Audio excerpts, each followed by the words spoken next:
It's time for a shift. This is the shift. Big change, big things in the phase. Yeah. Big change, big things in the phase. Yeah. Name. What's your name, sister? My name is Lucrecia Johnson. Lucrecia Johnson. Yes. Beautiful. Thank you. I'm not going to ask where you're from because you're from here. Where were you born? I was born in the United States, in the state of Georgia. Okay. In a little town called, well, technically I was born in a little town next door called Albany, but I was raised in Cordele. Okay. And how was life like at the time when you were young? How did it start for you? Life started for me well. I enjoyed my upbringing and my growing up. However, I was raised in the South. Okay. Which comes with its own encumbrances, being black in America. So break it down. What you mean by that? So especially being in a small town, there were things like we had separate proms and separate homecomings based on race. Even at your age, when you were young. My age. That's not long when ago. I was in high school. No, it's not that. I mean, it's been a while, but not that. Yeah. You know, people thinking about the 60s and this is recent. Yeah, this was 2000s. They still had them until a few years ago, because I had some younger cousins that were still in high school. So I think maybe 3 or 4 years ago they finally stopped having them. Just recently, 3 or 4 years ago. Yeah, maybe 2016, 5 years ago. 2017, it was still happening. Yeah, it wasn't that long ago. I'll say. Wow. Yeah. So how did you feel? I mean, growing up, you didn't have an understanding of a lot of things. I don't know how your family setting was like. Though, let's start from home. Okay. How was family like? I mean, were they kind of pro-black, where your daddy would talk to you about Africa and all that stuff, or empower you as a black person, or they was just normal, just living their life?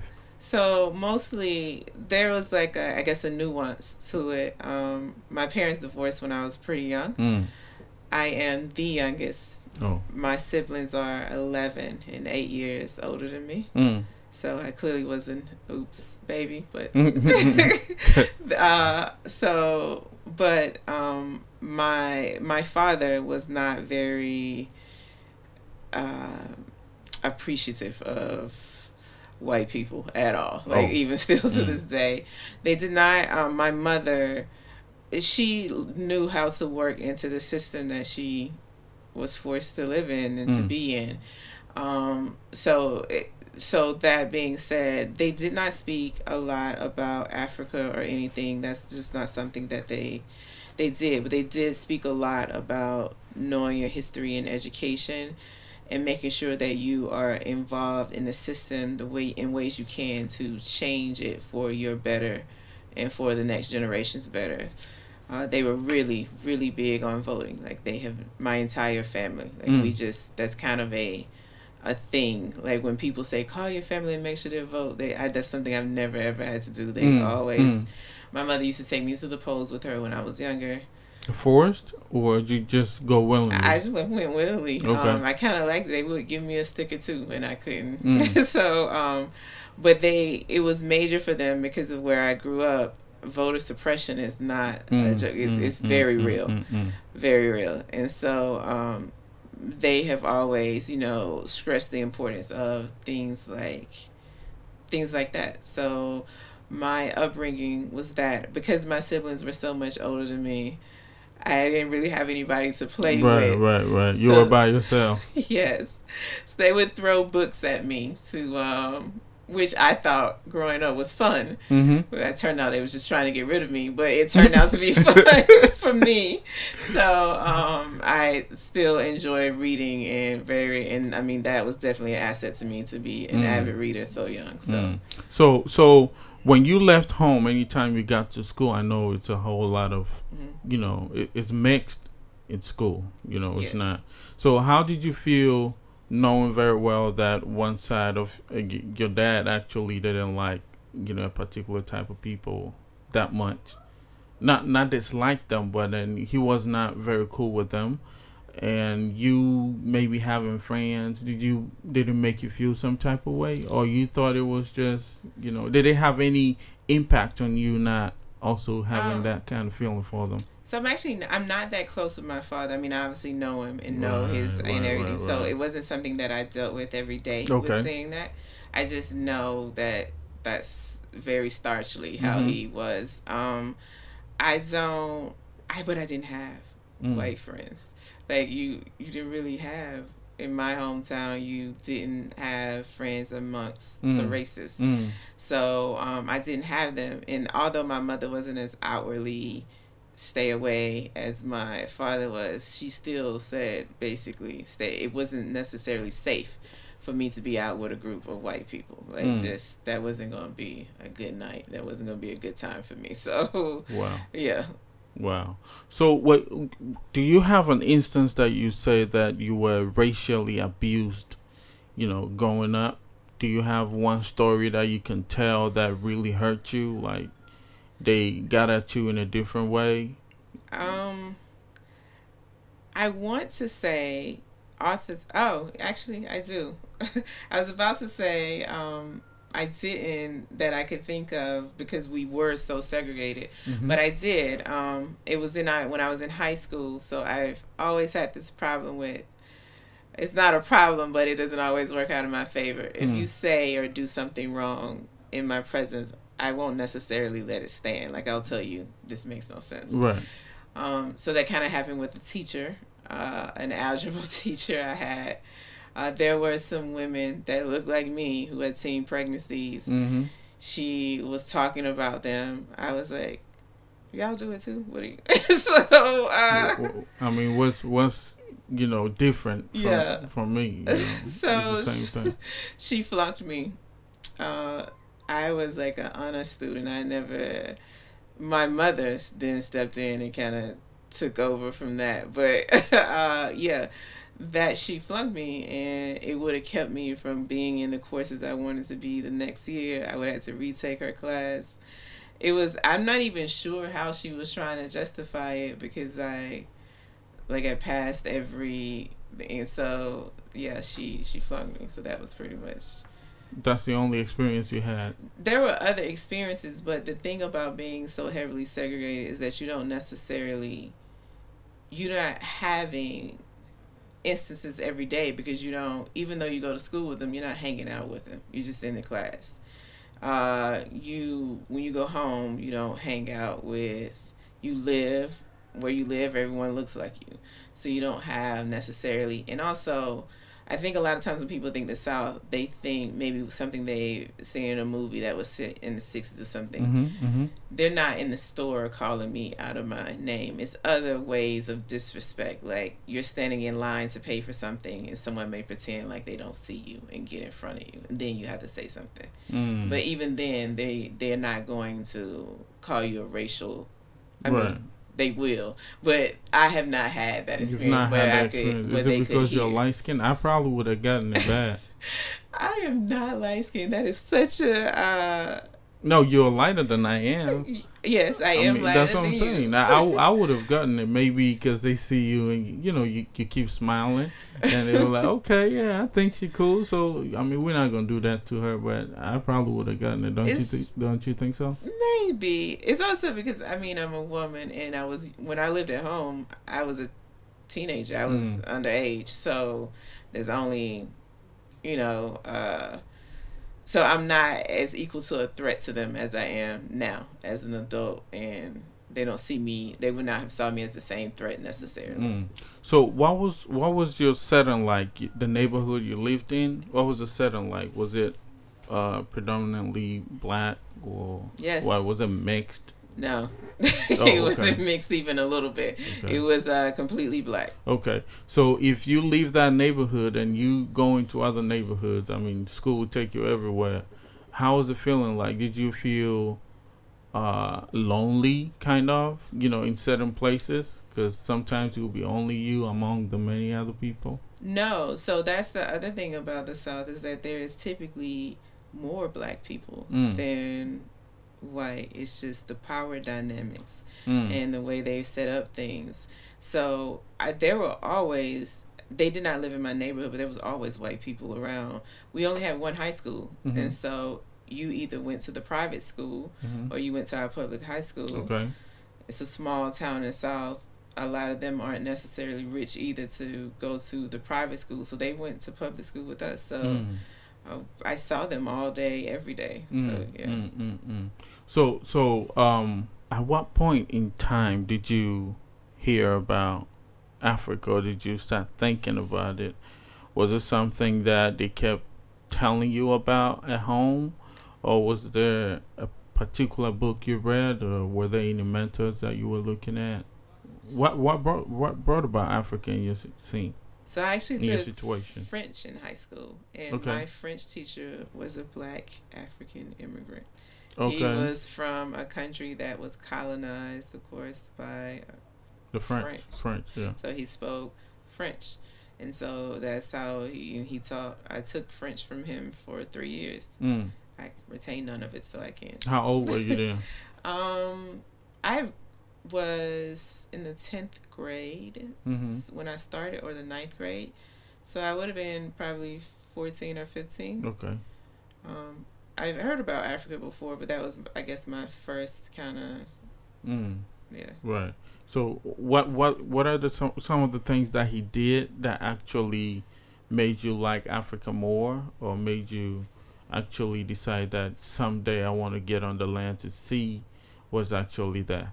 One of the first things he did was, just like how we can be portrayed on TV as that's not really an authentic Black American, Mm-hmm. they do the same thing with Africa. Mm-hmm. So Mm-hmm. you don't know that there are technological advances here just like there necessarily. Mm-hmm. And so that's the first thing he did, like, was show pictures of his home country, and was like, it's not just, what you see. Yeah. And so The lions on the street. yeah, it's like there is not a lion coming to your bedroom door while you are. So, and this sounds crazy, but there are really depictions of Africa like that on our TV. Yeah, I know.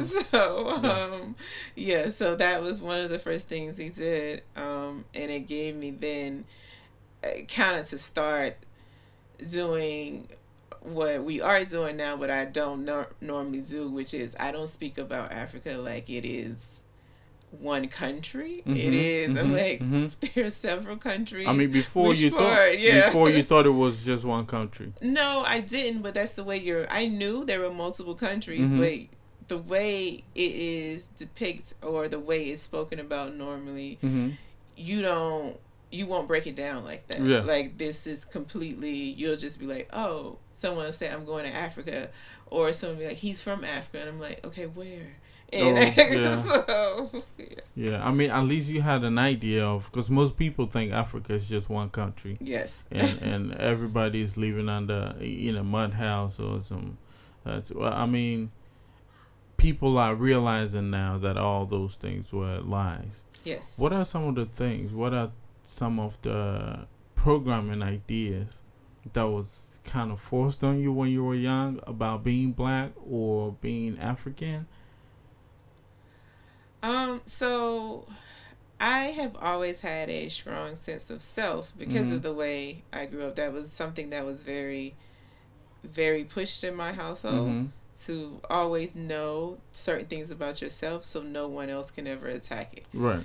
So I didn't necessarily have things pushed on me about being Black. Or being African. I just Right. I mean, I know it was tried, but that just wasn't right. Some of the things that were tried. Can you give us some of the things that would? Even to this day, you don't write well. Before they even read our writing, we don't. There's an issue with your grammar, or there is. I mean, it goes, and that's been one of probably the largest things that's been present throughout my life, or someone reading something I wrote, not knowing I wrote it, commenting about how great it is, then realizing it was me, and it's like, well, you could change this up, or you can change. So yeah. Wow. So how long did this French teacher teach you for? How long was it? How long, did it take for him to actually put Africa in your eyes in a different way? Well, I think it was pretty quickly because of the way, like I said, I was aware of Africa and all, but I was surprised to have an teacher from an African country speaking French, because the way our history is taught, you kind of forget that somebody other than Great Britain colonized and so it's like, oh, or even, and when I say forget, it's something that you may have learned on your own or read, but it's like one sentence in our history book, if at all, about the other colonies. So so that was the first thing. I was like, oh, he speaks French, and then he spoke, of course, his native language and English, of course. So yeah. Wow. So after him, what happened? So after him, I went to college. Okay. Which I didn't really think about. Which college was it? So I started off at Georgia Southern, which is still in Georgia, in a small southern town. Okay. And 2 years into my 4-year program, I realized I just can't live like this anymore. You have to bring change to your life, huh? Yes, I was like, I am tired of this. So I left and I moved to North Carolina. Okay. And went to UNCG, which is still, North Carolina is still the South, but Greensboro is what we call a mid-sized city. Right. And full of colleges, so it's completely different. Right. Community and lifestyle. Right. What did you study? Like, what did you major in college? Political science. Okay. Because I always knew I intended to go to law school. So, political science was the avenue that I chose to get me there. Did you have people that were from Africa that you met over there that you actually learned stuff from as well? Yeah. Or along your journey, you just made your choices on your own? Yeah, so, but a little bit of both. So at Georgia Southern, that was probably where I had the most interaction with, it was actually Nigerians. So there was a rather large community of them there. I'm still in contact with a lot of them. Yeah. And so that's where I started to, learn a little bit more about, but I still won't say that I was fully immersed or knew anything until years later. So then it was just the learning on my own and knowing that I wanted to travel different places. I've always wanted to travel. And but I have mostly always traveled alone. Like, so not in groups or not with a friend. And you have to keep in mind that no matter how much you read, you still are indoctrinated into where you are. Right. And part of those things is that, it's not safe for you to travel to Africa alone. Or so it took me a little longer than I intended to get to West Africa. Wow. Which country did you get to first? Ghana was first. And you've always been in Ghana since, huh? Yes. I went to North Africa before Ghana, and that part, North Africa. Yeah. Yes. That part is now quite Africa, but I mean, we will accept it. I mean, it's fine. I think, because it wasn't nothing they could do about it. Yeah. It's just our land, and they brought these people in just to, I mean, it's all good. I mean, if they want to belong, we accept people. It's nothing. It's okay. But it's been quite interesting. I mean, looking at where you started from and moving, from the smaller towns coming up, and people changing your perceptions on things, especially you being black and being African and being a woman. People advising you and telling you why you shouldn't travel on your own to the motherland. And why do you think it's like that? Because people will just, if you say, "Oh, I'm going to Paris," everybody cool. No one's the ever UK, told me. Yeah. you know, but then to Africa, it becomes another subject. Yeah. Even from within your family. Why do you think it's so? So it hasn't necessarily been from within my family to not because my family, they are used to me traveling alone. I'm generalizing. Oh yeah. Yeah. So but from other, it's because we know why. It's because this is where the black people are, and so having never been here on their own or actually knowing, they're just on some obscure article that they may have read at one point in time, and not even the article, just the headline, that something happened here to some traveler, and they're like, well, you can never go. And I'm like, well, actually my city in the United States is far more dangerous than me being in Ghana. Yeah, So people don't actually realize that. No, most people out there think that it's crazy in Africa than it is in the United States, but actually it's the opposite, you know, and it's good that the shift is going on, and you know, people like you will come here, go back, and educate the many others about how it is, you know, over here. Your first trip, flying into Ghana, what inspired that, and how did you come about that decision? So my first trip, it was the year of return. Recently? Yeah, my very first trip was the year of return. Okay. And so I started like a new venture, and I just worked way too much that year, and I was like, I'm going to take 2 weeks off and not do any work. Right. And I was like, I'm finally going to go to Ghana. I've been wanting to go. So I came. I stayed for, I think I was actually supposed to go to Nigeria first, then come to Ghana. There was an issue with my visa in the Nigerian embassy. I already had my Ghanaian visa, so I was just... So you just made the move. Yeah. So I just kept I just extended this trip here, which I'm very glad I did. Because I wanted to stay longer, but had already planned to go back once I got here. And then I was supposed to come back again in March of 2020, but well, the borders closed. So were you scared, like preparing to come? Did you have any kind of fear in you, or you were like, whatever happens, happens, let me just go? No, I had no fear. Because in my mind, at this point, I've traveled to all these other countries, European and Spanish and different things.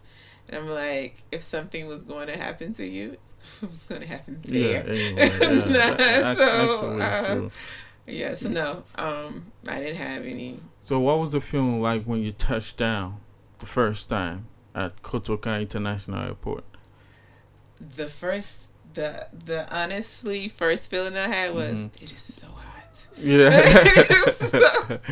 just put it in a scene, like, just, you know, tell us how it happened, like. So my very first time here was different because it was the year of return, so it has not been like any of the other trips. But there was this bustling airport. There were people immediately available to help with different things, and that's still the case when I come. So I guess my first feeling was, it's hot. I'm finally here. I want some food. So like that was, I want some Ghanaian food. So that was my first feeling. Did you have any contact here before? I did. So I had a friend that just traveled here a few times before. Okay. And he connected me via WhatsApp to some people that he knew here. And one of them actually came to take me to dinner. So. Oh, okay. Yeah. How was the feeling like? What was the feeling? Yeah, like your first time, you know, meeting somebody and they taking you out on the, you know, motherland but a foreign land at the same time. I don't know. So it felt familiar. It felt just like if I was... Yeah, like a regular type. Yeah, it felt as if I was still in the U.S. and I was in a different city, and a friend of a friend came to meet me and take me to dinner. Like, it felt very familiar. Yeah. What are some of the things that you found that you thought was quite challenging when you came the first time? One of the things which is usually challenging for me is the bartering. I'm so used to the system of this is what the price says, so this is what the price is. And knowing when I need to barter, and when it's just you don't have the skill for that. It's like I get tired. I'm kind of like, you're just used to one system. That's exactly what it is. And so I'm much better at it now. But that was it. It was also realizing, because I haven't, as much as I've traveled, I haven't necessarily had this problem before, but that to most people here, I have an accent. So where whatever I'm saying seems extremely clear to me. But then they don't understand what you're saying. Yes. And so it's knowing that slow down your speech a little, choose a different word, pick up on the words people around you using. Like, one of the funniest things to me here is I say what I ate, and it's like, what did you take? So, yeah, it's just a few, because here we are taught the British type, English, so it's like there'll be a few things that you say hood, they'll say bonnet, you say trunk, they'll say boot, it's a whole lot of other things that it's not the same as America, so you definitely find a few difficulties here and there. What has Ghana or Africa given to you that the United States did not? Because thinking about, facilities and all that stuff, we are quite behind, What do you think that Africa has given to you that America did not? Peace. Very much so. Peace. And what do you mean by peace?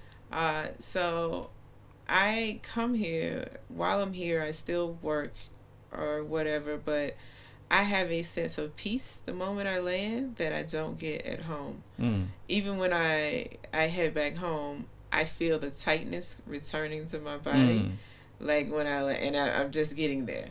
And so there is a sense of peace that I typically have here, whereas it's just, no matter how logically I can tell myself at home that it's going to be fine, it'll work out, it'll be whatever, it's like the rest of my body doesn't believe it unless it's a level of, when things happen to Black Americans at home, something like some other horrendous shooting or something like that, I read it and it does not impact me the same way, because you pick up on everybody else's energy and where they are, and how it's impacting them. So even if you try to say, I'm not going to let it get to me this time like it has in the past, it's bothering and troubling to everybody around you. So it's impossible for you not to.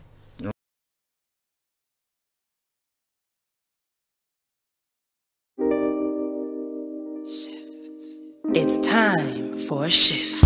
This is the shift. Big change, big things in a phase. Yeah, big change, big things in a phase. Yeah.